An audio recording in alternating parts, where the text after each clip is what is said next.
Lucky Raspberry has been in the game for an incredibly long time. I mean, look at that red war symbol, right? And it's always been a very middling, mid-tier to like mid-low tier exotic. You know, I thought the effect was just never quite good enough to fully build into. It was just based around arc bolt grenades and trying to chain them as much as possible. It used to give you a full refund when you could hit every single target with an arc bolt grenade. But in the patch, it got an update. It now always applies Jolt on arc bolt hits, and it returns arc bolt energy on applying or triggering Jolt. How much energy are we talking about here? Let's go to the shooting range. So we're here in the shooting range, and we're going to be using my Watchful Eye from episode 3 with jolting feedback. Just ignore that. I mean, it's not the, Wellspring's not the worst thing in the world for this thing, but just, we're mainly here for the jolting. So we're going to throw a grenade away, and we're going to apply Jolt. And right there, we get what looks like to be about a third of our energy back on applying and then immediately triggering Jolt. So you're getting a good amount of energy. It's already back to half on 158 grenade stat, although, you know, our cooldown only, it really matters up to 100 stat. Anything else is just bonus damage. And it has a somewhat brief internal cooldown. You're not going to be triggering this all the time, but it's just a couple of seconds, and you are going to be jolting quite a lot of targets in the overwhelming majority of content that you go in, so you're always going to have something that is joltable, giving you energy back. And so after running a few different versions of the build, doing some more play testing, messing around with mods, I can somewhat confidently say that Lucky Raspberry is actually now a viable exotic if you wanted to run it. So we're going to go over some of the builds that I ended up messing with, what ended up being my final build, and then how I thought the performance of the build was. So our aspects are going to be actually Tempest Strike and Ascension. I rotated in Ascension for, I think it was Flow State we were trying earlier because we wanted that Amplify, but it's incredibly easy to get Amplify, and part of the reason also that I wasn't using Ascension is because my Hunter instincts are pretty terrible. I'm very bad with using my class ability, so this forced me to use something like Ascension a bit more. Tempest Strike might seem a little weird because you might have seen that I only had 33 melee stat, which is not that much. In fact, during my playtesting, it was even lower than this, but I actually ended up getting my melee back much more frequently than I was really anticipating that I would. And even in the non-brawler activities, I was getting this back frequently enough that I didn't feel like I needed to really adjust my stats too much.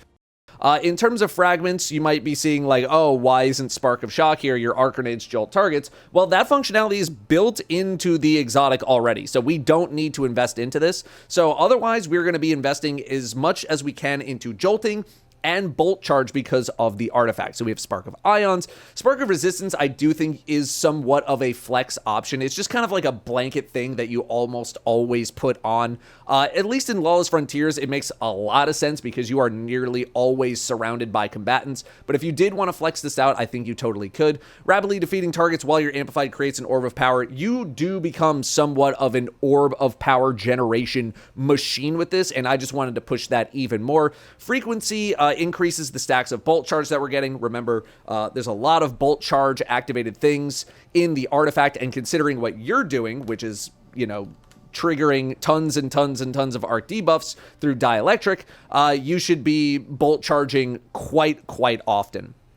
And then finally, I was just trying Spark of Recharge because I found myself at critically wounded levels in the Lawless Frontiers quite often, and I was just seeing how much more grenade and melee energy we were really getting. I haven't done very extensive testing on it, so if you did want to flex this out, or maybe you're running an activity where you're staying a little more healthy, you can flex this out for something else. What could you flex this out for? While critically wounded, taking damage emits a burst of jolting energy.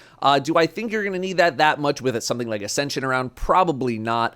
You could go for some sort of blinding play where you're combining beacons with, I believe, Brilliance to just do a chain of different blinding effects if you wanted to run with that. I think that's totally okay as well. Coming over to the artifact here, I mean, it shouldn't really be that much of a surprise that you're going to be taking Elemental Orbs Arc and Dielectric, because those are the two arc-related things in the artifact. Pretty much everything else is at your discretion. If you're running a sword, obviously you're going to want to pick up a bunch of sword-related things. If you wanted to have something like this, because we are using, at least in my build, I am using the Huckleberry, so something like this works out pretty well if I wanted to spec for it.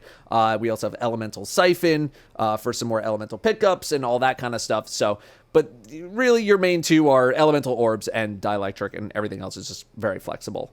Moving to our stats, again, we are rocking pretty low melee stat. If you wanted to run with more melee stat to get more Tempest Strikes, I think that is totally fine, especially given how good Tempest Strike really is. If you wanted to flex out some of your grenade stat, maybe because you're running with something like this, you're running with like a blast distributor. This is the new arc rocket pulse rifle, and blast distributor is giving you a ton of grenade stat. You could combine that with a couple of siphon. I don't know why melee font's in here. I think I put the wrong ones in.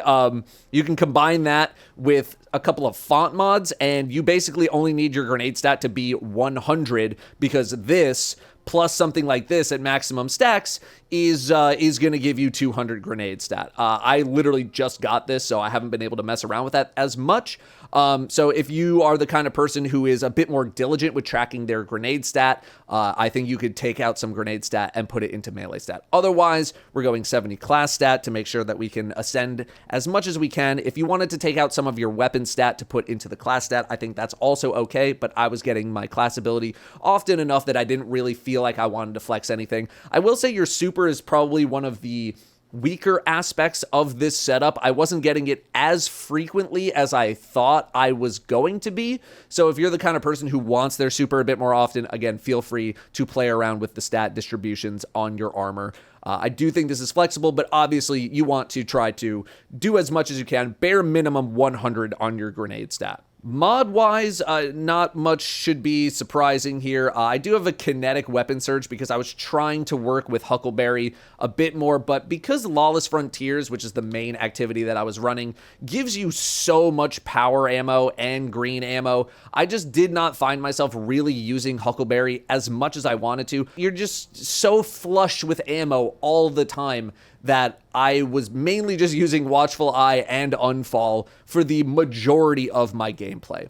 Otherwise, I have grenade fonts and bolstering detonation. This is something where it's not like the worst idea ever to use firepower, even if you wanted to do something like firepower and heavy-handed, because you're using your Tempest Strike often enough that you will be able to make an orb of power from heavy-handed almost every time that you use it, but not so often that you're just spamming it over and over. If you did also just want to do firepower, reducing the cooldown of this, that is also totally fine. It just depends on your setup. I'm keeping it pretty simple with ashes to assets up here, although if you did want to flex that out for something else, I think you totally could.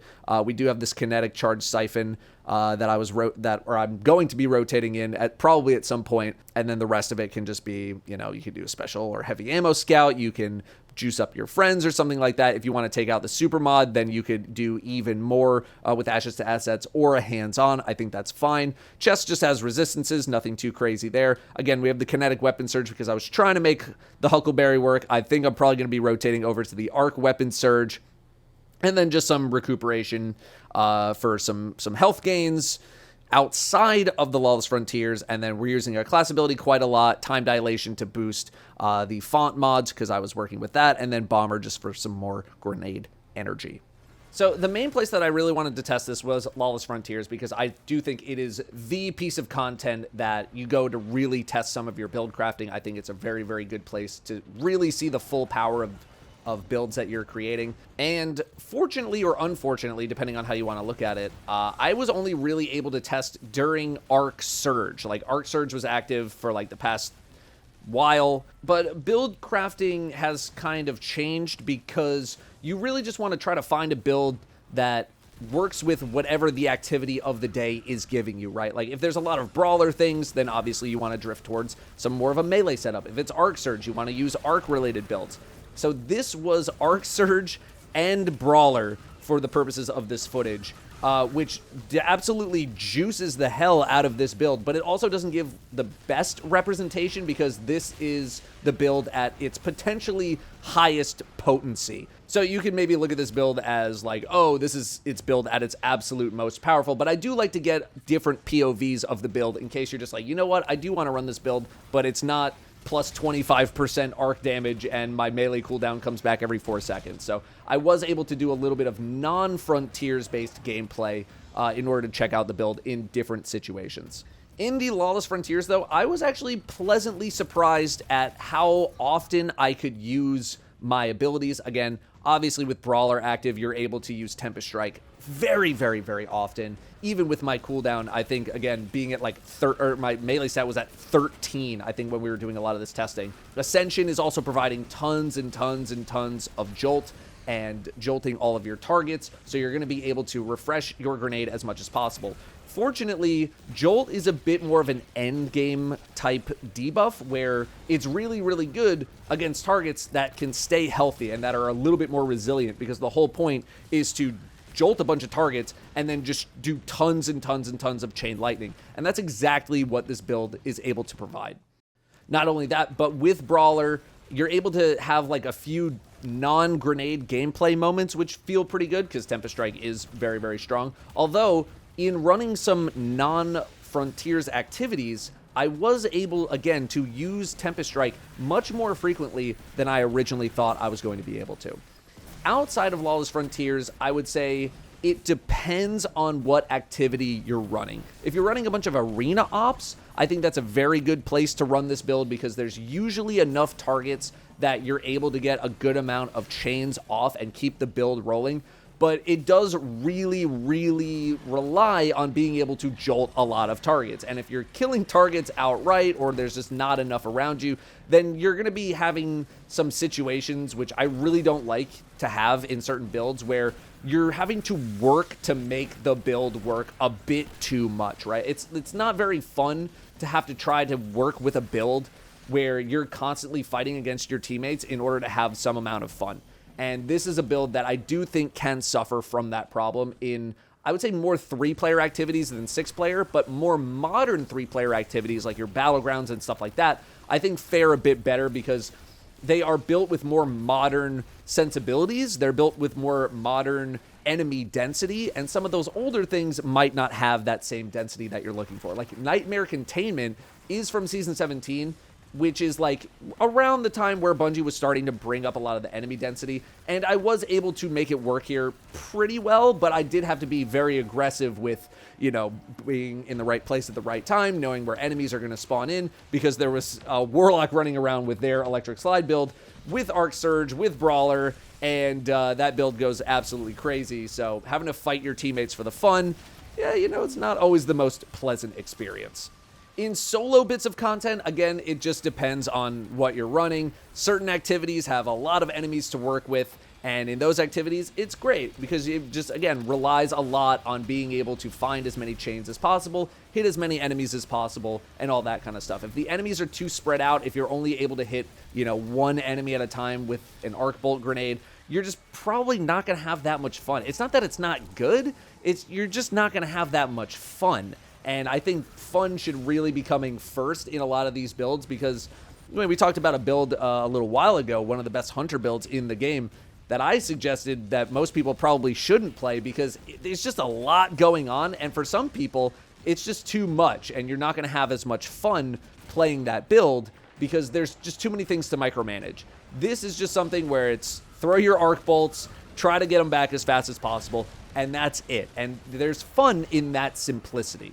You're probably thinking like, oh, why wouldn't I just run, you know, Gifted Conviction or something like that? That's not really the point of this video. The point of the video was like, let's see if Lucky Raspberry is actually somewhat viable. And in my opinion, it totally is. I did test outside of Arc Surge related activities as well, and I did find it to be pretty good, even in ultimate level content. If it is the kind of build that you're only feeling like you're going to want to run during Arc Surge time or maybe during Grenadier time, I think that's totally fine. But this is a build that I do think has some amount of viability. I don't feel like you're going to be you should not have the feeling that you're throwing running this build or that you're not being efficient because you're providing a lot of debuffs. You're able to actually kill a fair amount of things. I would say your one weakness is just single target damage, right? Arc bolts are not very good single target damage. Tempest Strike is, but it's not the main part of the build. And, you know, you're running Gathering Storm, which can be pretty solid as a single target thing, but you're not really focused on getting your super as much in this build compared to some other builds. So single target damage, you know, the machine gun that we're going to be running is not the best. Rocket sidearms are fine. If you want to run the arc rocket pulse, that's also totally fine. But single target is absolutely going to be one of your weaknesses here. If you've been running this build, if you've been trying a certain setup, running Lucky Raspberry, I would love to know how your experience has been with this. Also, this video was unscripted. I'm just kind of giving myself an opportunity to try to just do some yapping into the microphone and seeing if people are okay with the build video. So let me know your feedback on that as well. Thank you very much for watching, and I'll see you next time.